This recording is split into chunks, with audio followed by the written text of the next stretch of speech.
We're hearing from a sibling of the 5-year-old girl killed in a deadly crash for the first time tonight. Good evening, I'm Sydney Moore. Katie Lankford's half-sister Gracie died this week, more than a year after the crash in Lexington. Another child in the crash died days after it first happened. WFMY News 2's Nixon Norman spoke with Lankford as she tries to process her grief.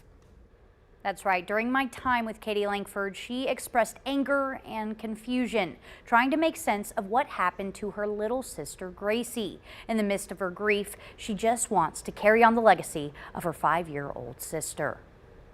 After a life-changing experience, sometimes a sibling has to step up in times of need. She knew I was Sissy, but my roles were Mama.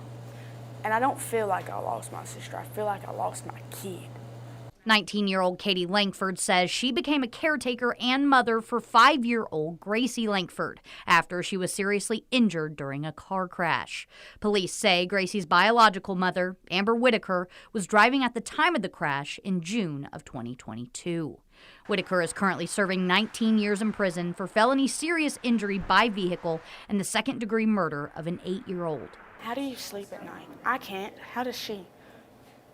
I've not slept one night since I got the call. I keep hearing my phone ring and my dad screaming over the camera, "Katie, get here now, Gracie's dying."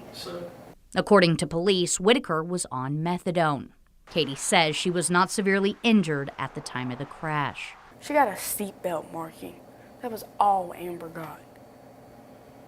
You got a seatbelt marking. My baby now we're trying to find scarves in order to cover the hole in her neck so nobody else has to see that. In order to bury her, I have to find more clothing so I can cover up all of the gruesome things that woman done to her so the public doesn't have to see. Gracie lived 15 months after the incident as a quadriplegic. Katie says she went through numerous surgeries and hurdles. She says Gracie was a fighter, but that fight ended on September 26th. I think Gracie was being selfless for this last year and gave it to us. I think Gracie just wanted a little bit more time with Sissy and Daddy. Now, Lexington community members have come together to honor Gracie. One local bakery, Simply Delicious, has already sold over 800 cupcakes, with all proceeds going towards Gracie's funeral.